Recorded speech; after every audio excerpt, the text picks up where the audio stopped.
Hola, ¿qué tal? Bienvenidos y bienvenidas a Gripau. En los vídeos anteriores me habéis oído usar algunos términos como por ejemplo materialismo, idealismo, posmodernidad, etc. Pero probablemente algunos de vosotros no sepáis muy bien lo que significan este tipo de términos y andéis un poco perdidos al respecto. No os preocupéis, a mí me pasaba exactamente lo mismo. Con este vídeo quiero empezar una serie en la cual explicaré algunos conceptos básicos para principiantes, ya que a mí mismo me hubiera gustado mucho tener un vídeo así para poder adentrarme en este mundo. Por lo tanto, esta serie estará destinada a los principiantes, como ya he dicho. Así que puede que para los que llevéis un poquito más de tiempo pueda pareceros un poco simple o un poco reiterativo lo que voy a explicar aquí. Así que este primer vídeo de la serie lo voy a dedicar a explicar lo que es el materialismo dialéctico y la importancia que este tiene en la ideología marxista. Así que sin más espera, vamos allá.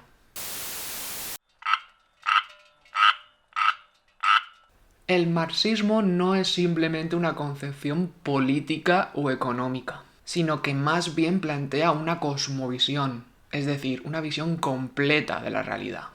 Por lo tanto, podríamos decir que el marxismo es una filosofía, y la filosofía de esta ideología es el materialismo dialéctico. Desde el marxismo se busca conocer el mundo en toda su complejidad para poder transformarlo en favor de la gran mayoría social. Para estudiar el mundo necesitamos el método científico, y este método científico tiene sus raíces en el materialismo. La gran tarea del marxismo es hacer conscientes a las clases trabajadoras de cómo es su sociedad y de cómo funciona su mundo, para que de esta forma, gracias a este conocimiento, puedan transformar este mundo y construir su futuro. Así, el marxismo es el heredero de las ideas de la modernidad.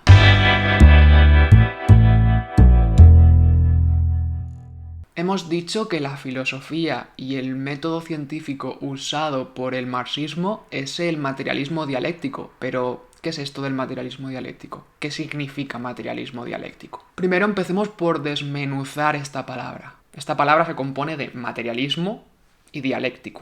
Vale, pues vayamos a ver qué entendemos por materialismo. En líneas generales podríamos dividir la historia del pensamiento filosófico de la humanidad en dos grandes corrientes. Por un lado, el materialismo y por otro lado, el idealismo.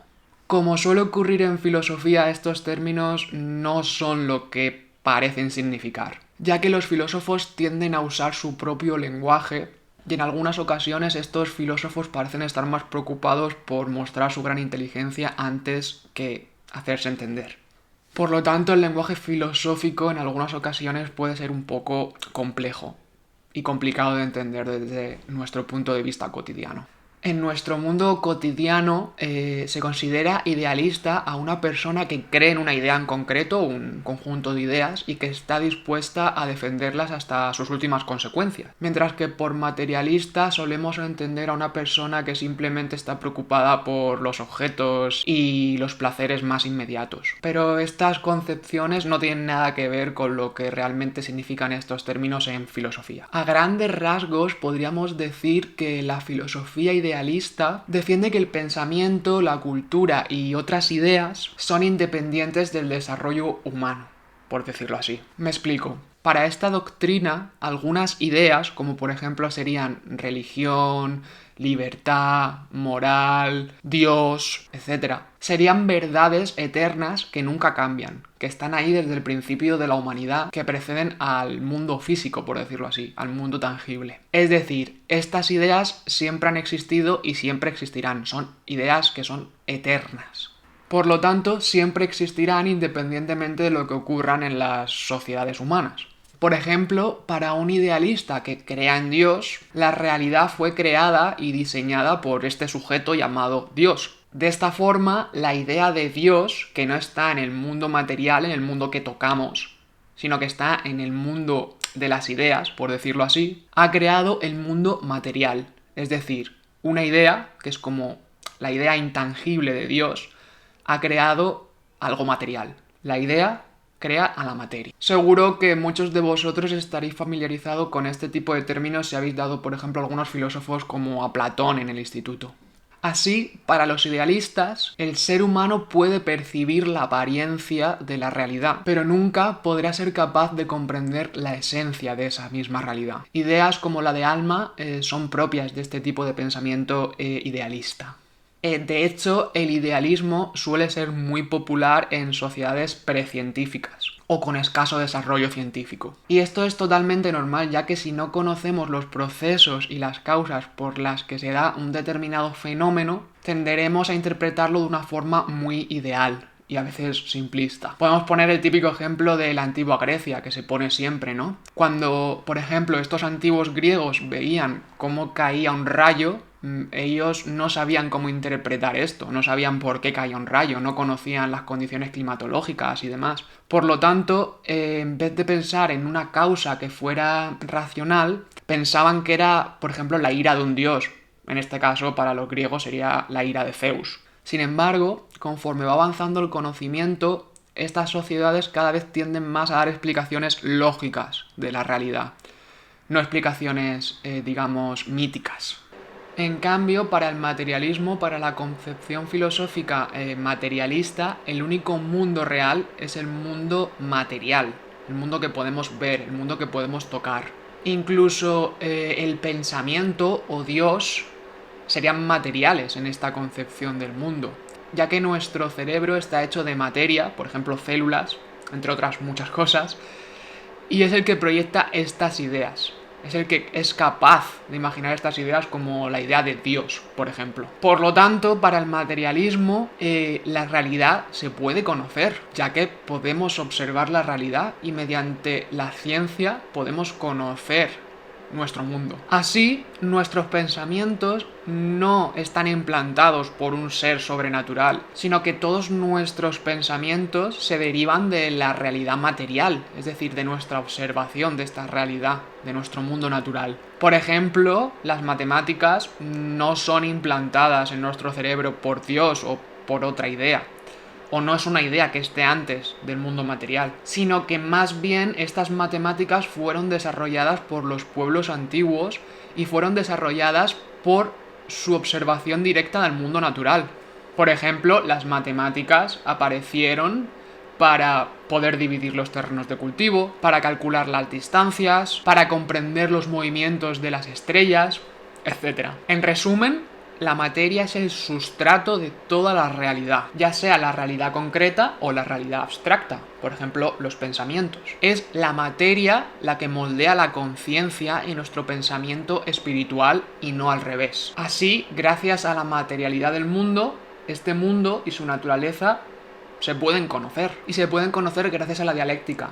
Este concepto lo explicaré mejor en el siguiente apartado, ya que los fenómenos naturales no se dan de una forma mecánica, sino que intervienen muchos factores. Desde esta óptica, podríamos decir que para el marxismo no existen las ideas eternas, como por ejemplo pueden ser la idea de moral, por ejemplo, ya que la moral va cambiando en función del determinado contexto histórico. Cada sociedad es hija de su tiempo.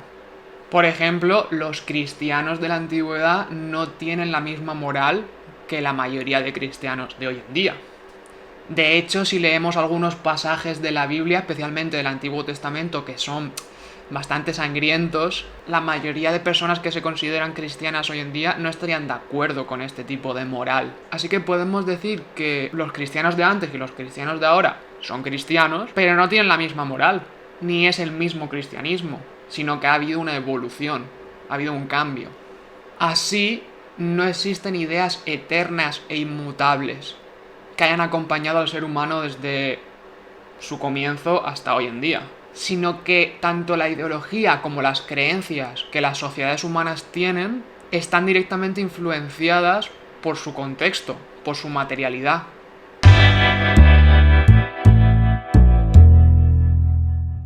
Bueno, volvamos al principio. Hemos dicho que la filosofía era materialismo dialéctico.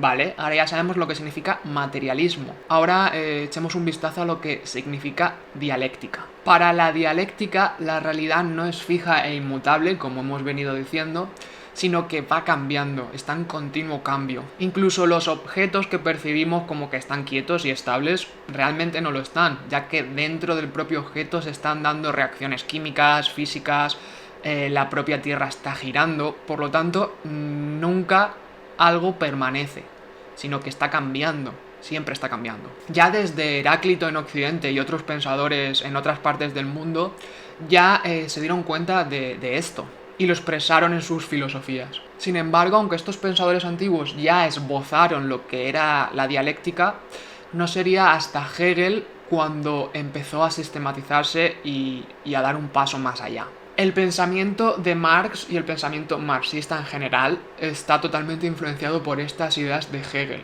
El marxismo no surge de la nada, no surge de las ideas locas de Karl Marx, sino que bebe de las fuentes antiguas y bebe de una corriente de pensamiento que venía desde hace muchos años. En oposición a esta idea de la dialéctica de que todo está en continuo movimiento, estaría el pensamiento metafísico. Desde este pensamiento, el mundo se concibe como un conjunto de ideas fijas que se repiten de forma cíclica. Un ejemplo de este pensamiento metafísico, por ejemplo, sería el pensamiento mecanicista de algunos autores ilustrados. Pongamos un ejemplo de este tipo de pensamiento cíclico. Estos autores pensaban que eran capaces de predecir la realidad porque todo se daba en un ciclo constante. Por ejemplo, el ciclo manzana-árbol. Ellos pensaban que, por ejemplo, este ciclo de que hay una semilla que engendra un árbol y este árbol da una manzana que vuelve a caer y hay otra semilla y así eternamente, digamos, consideraban que este ciclo era eterno. Pero sin embargo hoy sabemos que esto no es así. Intervienen muchos más factores. No tiene por qué pasar este ciclo una y otra vez de una forma eterna. Si fuera así sería muy fácil predecir las leyes naturales, sin embargo hay muchas más cosas que influyen. No todos son ciclos eternos, sino que hay muchos más parámetros a tener en cuenta. Las cosas no siempre fueron lo que son ahora. Podríamos decir que el pensamiento metafísico es demasiado simplista, ya que ve las consecuencias de un hecho en sí, pero no analiza todo lo que tiene que ver con ese hecho en concreto. Bueno, ahora volvamos a Hegel. Hemos dicho que Hegel fue muy importante para este tipo de pensamiento, así que echemos un vistazo a las ideas de este filósofo alemán. Digamos que para Hegel la historia no es una serie de sucesión de hechos inconexos. Para Hegel las ideas están en continuo movimiento y se van contradiciendo unas a otras y chocando. Las ideas se irían contraponiendo, como hemos dicho, y surgirían nuevas ideas. Se plantearía primero una tesis, después una respuesta a esta tesis que sería la antítesis, y de la confrontación de estas dos ideas surgiría una síntesis superadora de estas. Pongamos un ejemplo concreto para ver cómo funciona este tipo de pensamiento. Pongamos como ejemplo el caso de la gravedad y de la situación de la Tierra en el universo. En la antigua Grecia, Aristóteles empezaría a darse cuenta de que los objetos caen. La tesis de Aristóteles defendería que los objetos caen, es decir, que la gravedad existe porque la Tierra es el centro del universo y los objetos caen hacia el centro del universo, por decirlo así. Por lo tanto, esta sería la tesis de Aristóteles. Luego, en la época del Renacimiento, llegaría Copérnico y tomaría esta idea de Aristóteles, pero haría una antítesis a esta idea, ya que Copérnico dice que la Tierra no es el centro del universo, ya que ha observado que no es así. Por lo tanto, parte de la tesis de Aristóteles, pero la contrapone, la mejora. Tiene otra antítesis, tendría otra antítesis. Posteriormente, Galileo tomaría estas dos ideas, esta tesis y esta antítesis, y haría una síntesis superadora.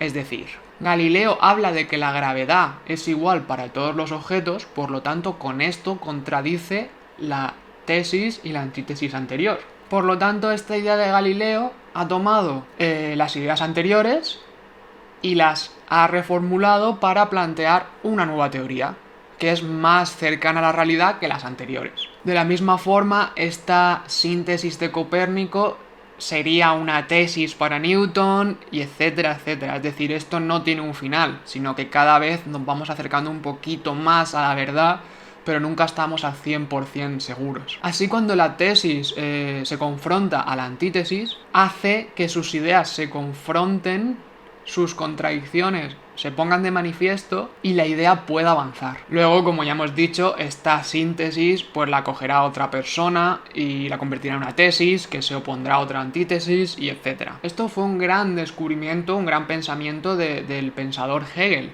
Sin embargo, Hegel era idealista. ¿Os acordáis del idealismo? Y para Marx, aquí radicaba el mayor fallo de Hegel, en precisamente este idealismo. Por lo tanto, Marx y Engels cogen a Hegel, digamos, y reconocen su gran aporte, el gran aporte de Hegel, pero ponen de manifiesto que esto no puede ser visto desde el punto de vista ideal, sino que tiene que ser visto desde el punto de vista material. Por lo tanto, la dialéctica hegeliana, que es más bien idealista, se convierte en una dialéctica marxista o materialista, por decirlo así. Así podemos decir que Marx coge el método dialéctico por el cual se puede explicar el cambio y lo hace materialista. De aquí el término materialismo dialéctico. Y es que la realidad avanza, cambia por el choque de contrarios. Sin este choque, la realidad no podría cambiar. Así, por ejemplo, si juntamos dos cuerpos, uno caliente y otro cuerpo frío, veremos cómo se produce una transferencia de calor del cuerpo caliente al cuerpo frío, haciendo que la realidad cambie, explicando este cambio. Otro ejemplo, por ejemplo, sería la corriente eléctrica. La energía eléctrica funciona por la diferencia de potencial, uno positivo y otro negativo. Así, al igual que la realidad natural no es mecanicista, tampoco es la realidad social, la realidad histórica. La historia no son ciclos eternos que se van repitiendo eternamente, sino que en la historia se dan una serie de contradicciones y se dan una serie de elementos que chocan y hacen que esta historia, la historia de la humanidad, pueda avanzar y pueda cambiar. La contradicción de fondo del capitalismo, de la que deriva la crisis del sistema, se basa en que mientras que la producción ha adquirido un carácter social, es decir, el trabajo es social, es realizado por el conjunto de la sociedad, los beneficios de este trabajo no recaen en el conjunto de la sociedad, sino que recaen en un pequeño grupo de individuos, que serían los burgueses. De esta forma, Marx, tomando estas ideas del materialismo dialéctico, le serviría para explicar los cambios sociales mediante el materialismo histórico. El materialismo histórico quería comentarlo aquí porque tiene mucha relación, pero le dedicaré un vídeo aparte para hablar de este tema del materialismo histórico. De esta forma, usando el materialismo dialéctico, somos capaces de acercarnos más a la realidad de las cosas, ya que podemos ver que estos fenómenos no se producen de forma cíclica, sino que hay una serie de explicaciones y causas. Por lo tanto, en el materialismo dialéctico se requiere un estudio minucioso de la realidad.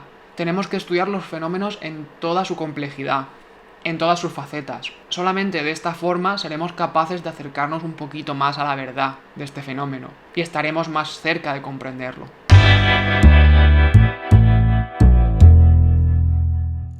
La primera gran conclusión que podemos extraer de todo este vídeo es la gran importancia que tiene estudiar un problema y un fenómeno en toda su complejidad. Si queremos cambiar, si queremos transformar el mundo, solamente lo podemos hacer mediante el estudio de este mundo en toda su complejidad.